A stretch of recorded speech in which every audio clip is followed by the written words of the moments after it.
Guys, mag-rides ako ngayon. Bibili na rin ng makakain sa labas. Ito yung area ko dito. Ito yung gagamitin kong bike. Trek.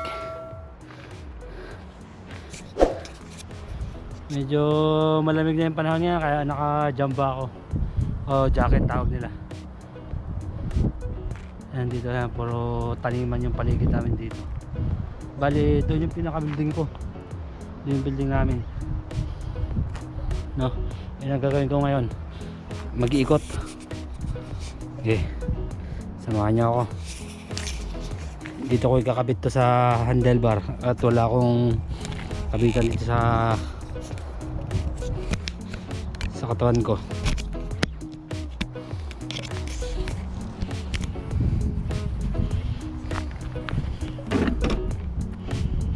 Okay. Let's go.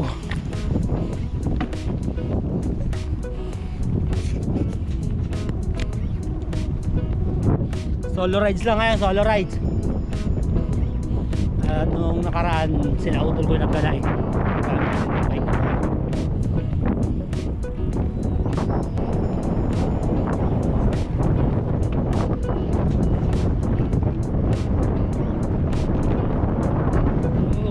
Ako sa sakyan na yun ah. Buti nagbigay. Sarap. I love Japan. Bali, doon ako dadaan sa bukid. Mas maganda mag-bike doon compare doon sa main road o dyan sa may kalsada dyan sa ano.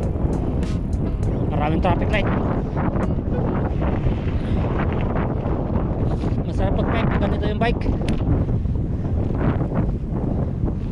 Trek Marlin 7 2021 model. Sarap. Ganda ng bike lane ng Japan, no? Ang bawat kalsada dito, lahat may bike lane.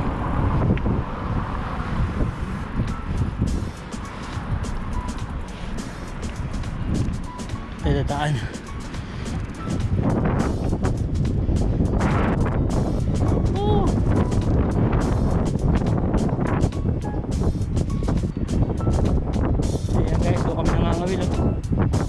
Sa area na yun, may mga yung tulay na yun doon sa ilalim sa may park sa kapila. Ganda ng lugar ng Japan, ha? Linis, masarap yung hangin.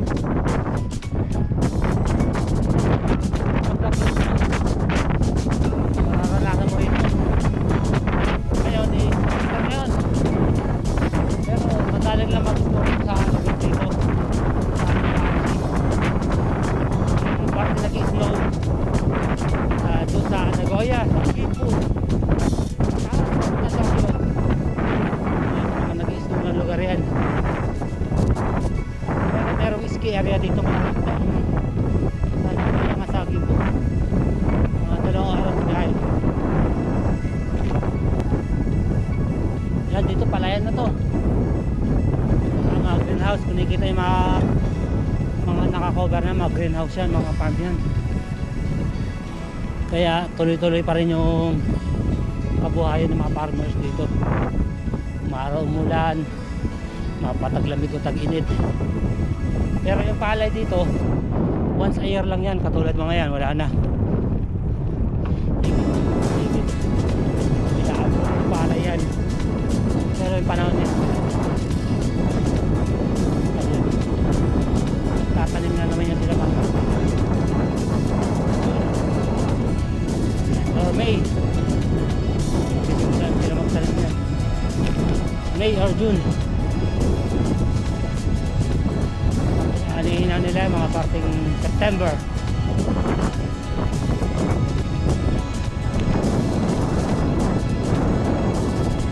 Guys, yung mga taniman dito.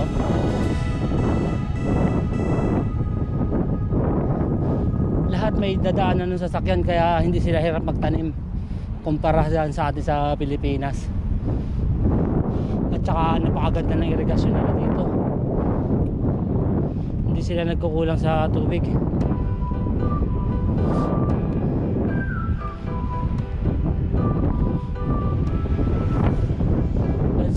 guys, isang beses lang nagtatanim yung Japan ng palay, pero hindi sila nagkukulang sa bigas nila. Napakalaki ng populasyon ng Japan compare sa Pilipinas, pero hindi sila nagkukulang ng bigas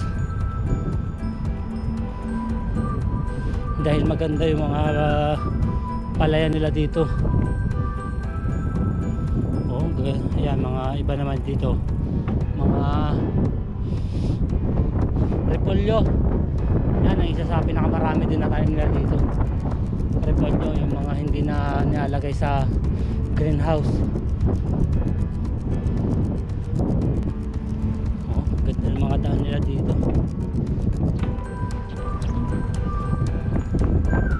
Napaka-disiplinado kasi ng mga tao dito, kaya malinis yung paligid. Tsaka madalang ka makakarinig dito mga bubusina, madalang yun. At saka kunyari traffic, hindi sila yung dikit-dikit na sasakyan na halos di na makadaan yung na tulad sa atin dito. Halos isang sasakyan yung pagitan nila kapag nasa traffic area sila. Hindi sila yung dikit-dikit. Ito yung mga public road. Yan, wala talagang bike lane yan kasi looban to mga to. Pero yung mga mga public road, mga service road pala. Pero kung yung mga main road, yung mga public road na yan, doon sa kabila, lahat yung may bike lane. Yung mga looban dito, baga sa ating mga kanto-kanto ba, wala gano'ng mga tao, parang ghost town. So sa atin ito mga gantong oras ba, marami ng bata nagtatakbuhan dito sa kalsada, nagsismisan, susugal, nagiinom, kung ano-ano pa. Ito na, main road na tayo. Yung main road, oh, ito may bike lane.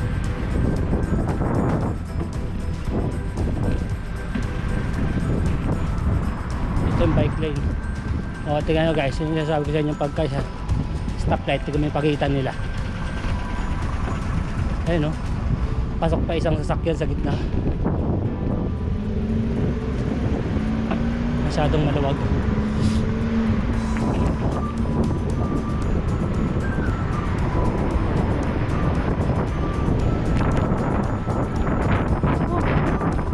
Magagalang yung mga ano dito, mga tao. Lalo na pag bike, nakikita nila nakadadaan ka, mas nag-giveaway sila sa mga bike. Humihinto talaga sila para bigyan ka daan, dahil pag nakabangga sila, tama o mali, kung sa hindi ka nakakuruma, malaki yung babayaran nila sa insurance. Kaya yun ang pinapahalagahan nila dito, yung hindi sila makadisgrasya.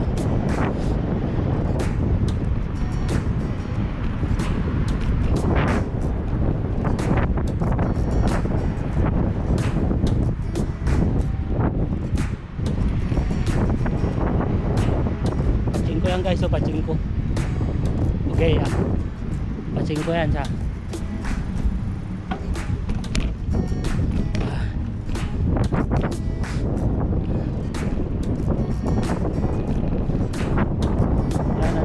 pinaka-center ng Toyohashi.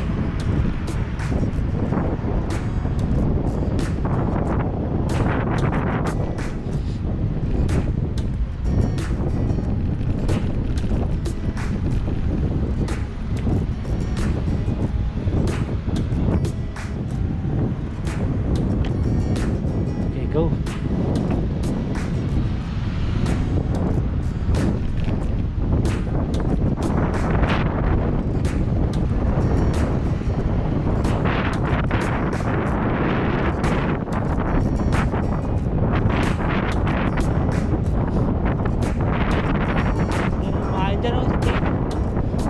Stick.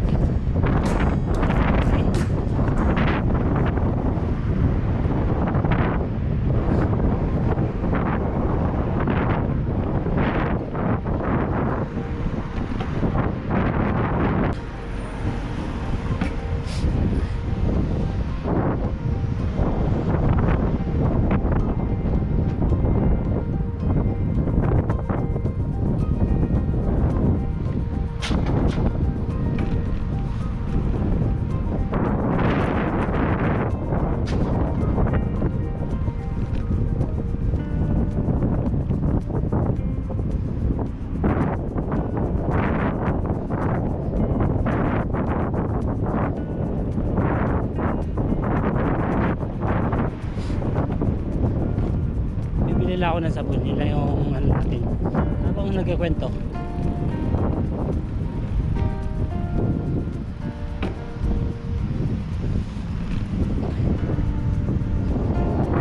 Tira niya guys, magbigyan ng bike kasi gamit ko.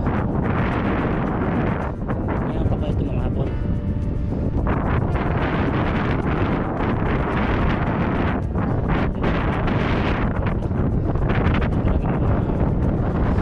Pasaway.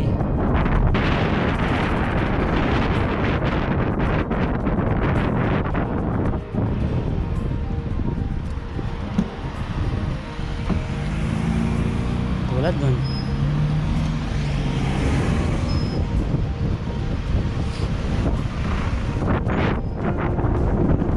Dito na tayo. Yan, dyan ako mamimili sa Ibo ay Fukuhashi.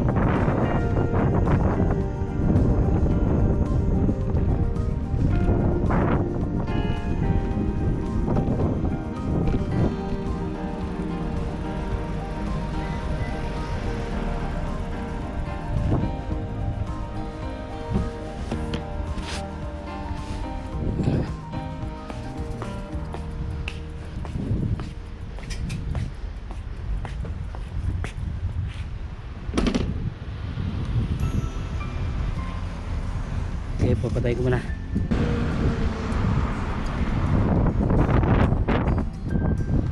Oop. At smoking area.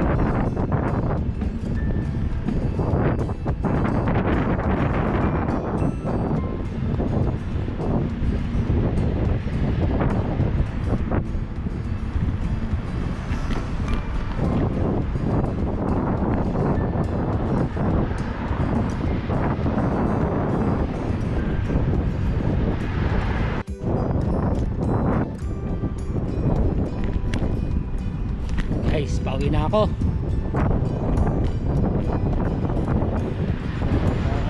Walang bagatang matambayan eh. Dito pa may kalsada.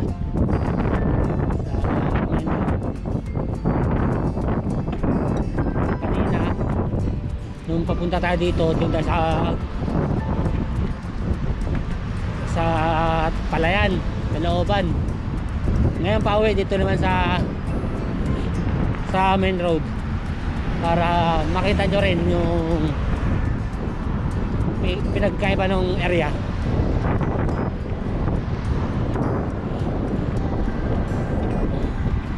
Medyo maingay nga lang dito dahil marami sasakyan.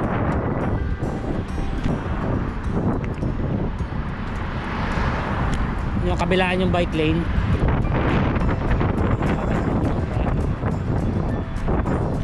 Nakakalsada tapos bike lane na daw kabilaan.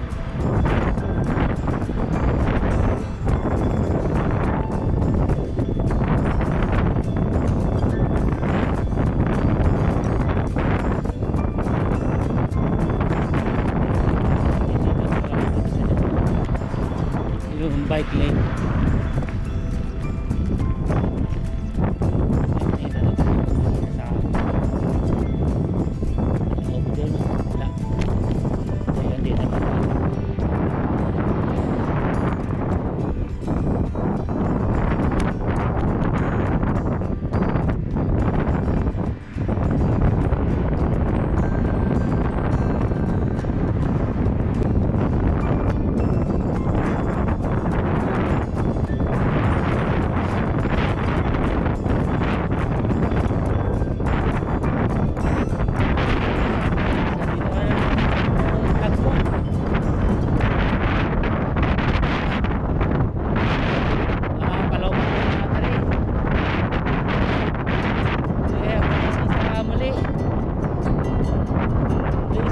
Subscribe.